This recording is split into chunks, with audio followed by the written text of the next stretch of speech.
tarde a todos os ouvintes da CBN. Prazer grande estar com vocês. Prazer todo nosso. E agora a gente vai falar de um tema que se arrasta, vai para o Congresso, sai da votação, vem de novo. Enquanto nossos impostos continuam cada vez mais altos, a discussão da reforma tributária. E, para começar, a PEC 45. O que essa proposta de emenda à Constituição quer dizer e quais são as implicações para empresas e cidadãos, doutor Fernando?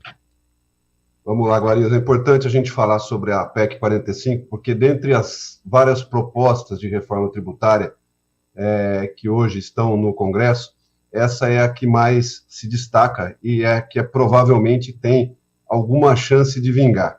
Eu digo provavelmente porque, como você disse, o tema reforma tributária, ele é um tema que ele vem de longa data já, né? Todo governo, ele promete e ele quer fazer a reforma tributária, mas acaba que, no máximo, que ele consegue fazer eventualmente, alguma mudança pontual em algum tipo de imposto ou tributo, né? Que vai gerando uma colcha de retalhos e que vai transformando o nosso caótico direito tributário num direito cada vez mais caótico. Né? Então, a reforma tributária é sempre um tema discutido no Brasil.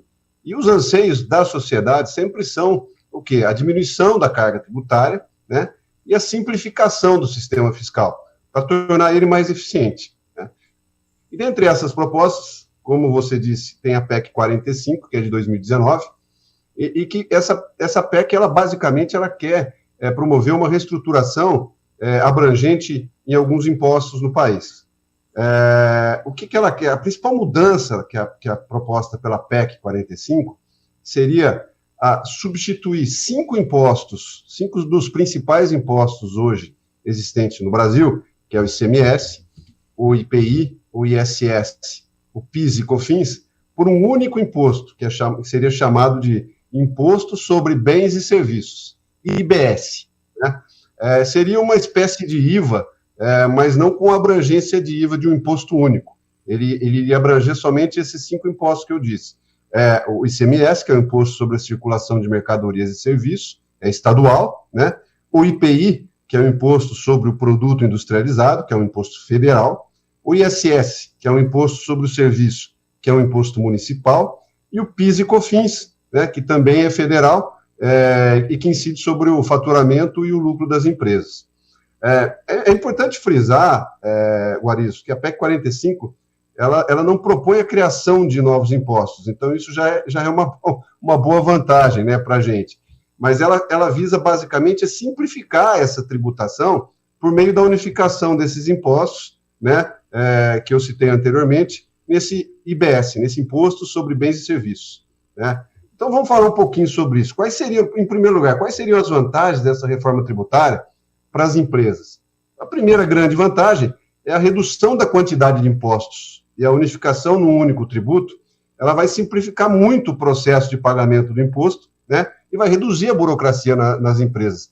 Hoje a empresa, quanto maior é a empresa, maior é o sistema que ela tem que ter de controle para pagamento e controle desses tributos. Então, tendo um imposto somente para pagar, isso iria simplificar e muito a vida dos empresários. Né? Também, certamente, isso ia gerar um menor custo de conformidade. Com menos impostos para calcular e pagar, as empresas poderiam reduzir os custos relacionados ao cumprimento das obrigações fiscais. O que, então, quer dizer, ela teria departamentos delas, o departamento fiscal seria muito mais simplificado e muito mais tranquilo. Né? As empresas perdem muito tempo hoje calculando e pagando as informações, os impostos e as informações acessórias que esses impostos eles geram. Né? E ainda podemos imaginar que haveria um estímulo também ao investimento. Né? Se há uma simplificação, né, uma reforma tributária nesse nível seria eficiente para atrair novos investimentos de fora, né, estrangeiros, e incentivar o crescimento econômico do país. Né? Mas a gente tem que ficar muito atento, porque essas propostas sempre podem ser alteradas no contexto, enquanto elas estiverem lá no Congresso. Né? E dependendo da forma com que essa mudança ocorra, ela pode até gerar algum tipo de desvantagem para as empresas. Né? Por exemplo, haveria um impacto inicial se você substituir todos esses impostos federais, estaduais e municipais. Durante a transição, esse novo sistema tributário, as empresas poderiam enfrentar alguma dificuldade na adaptação, especialmente aquelas empresas que possuem hoje benefícios fiscais, empresas, por exemplo, de outros estados, que têm algum tipo de benefício fiscal no ICMS, por exemplo, né, ela poderia ter alguma dificuldade inicial. Também dependendo das decisões políticas, Guarizo, as alíquotas do novo imposto, elas poderiam ser ajustadas, o que poderia afetar a carga tributária eventualmente, de alguns setores da economia, ou seja, alguns setores da economia onde existe algum tipo de desoneração fiscal poderiam ser impactados negativamente, poderia haver um aumento, né, inicial da carga tributária. E a reforma tributária também, ela pode alterar a distribuição desses recursos entre a União, o Estado e o município, né, o que pode gerar disputa política e impactar a capacidade do governo de financiar os serviços essenciais. Aliás, eu acho que isso hoje é a grande dificuldade de você fazer uma reforma tributária. Sempre que você quer fazer uma reforma tributária, ninguém quer perder nada. O município não quer perder, o Estado não quer perder. O município, coitado, ele não quer perder porque já perdeu muito no decorrer dessas últimas décadas. Mas o município não quer perder, o Estado não quer perder, né? E o governo federal tão pouco. E os deputados que estão lá, muitas vezes, discutindo essas reformas, eles acabam inviabilizando essas reformas. Exatamente por quê? Porque eles querem proteger os seus estados, né, de algum tipo de perda inicial, né? Então, isso é que geralmente dificulta muito a questão da reforma tributária. Então, isso, no aspecto das empresas, essas seriam as dificuldades que a gente poderia encontrar. Eles só não estão preocupados se o cidadão vai perder, né? Se ele pode fazer um negócio diminuindo imposto, contratar mais gente. Mas a primeira dúvida, né, que ficaria nesse texto, doutor Fernando, é o seguinte, né? Com a unificação para o pagador do imposto, como é que se distribui para municípios e estados, né? Então tem muita briga ainda em cima dessa PEC, né? Sim, com certeza. Essa é a grande briga, né? Como que seria essa distribuição? Quem perde, quem ganha?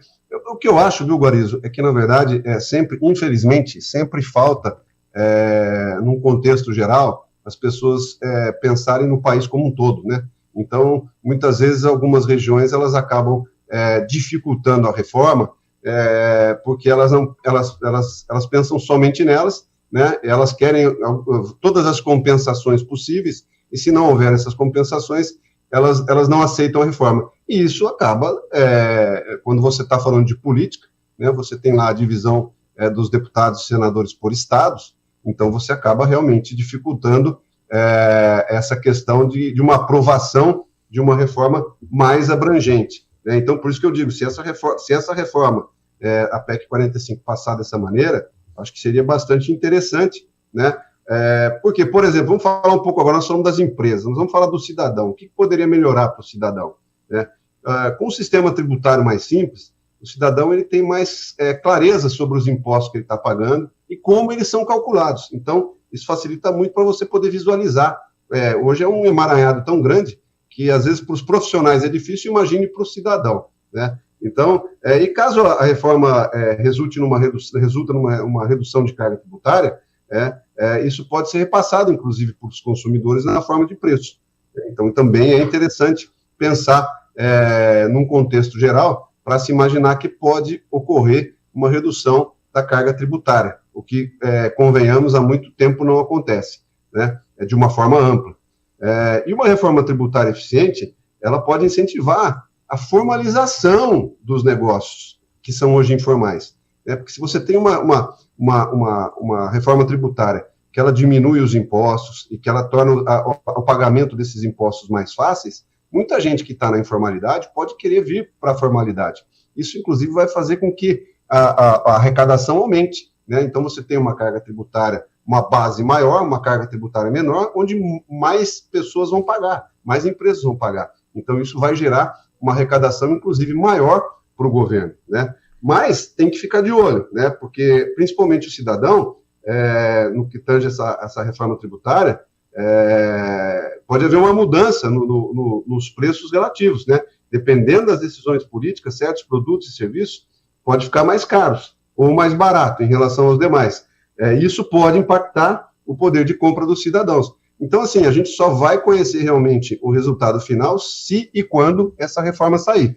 Mas o recado que a gente gosta de dar é que a reforma tributária ela é um passo muito importante hoje para impulsionar o desenvolvimento econômico e melhorar o ambiente de negócio no Brasil, né? Hoje nós temos um mundo tributário caótico, onde muitas vezes as empresas elas preferem não investir no seu negócio, né, por medo da carga tributária ou de toda essa complexidade tributária que a gente conhece. Então, reforma tributária, mais do que nunca, ela se faz muito necessária nesse nosso Brasil. E vamos torcer para que isso aconteça. Vamos. Enquanto isso, vamos continuar pagando os altos impostos que ainda existem.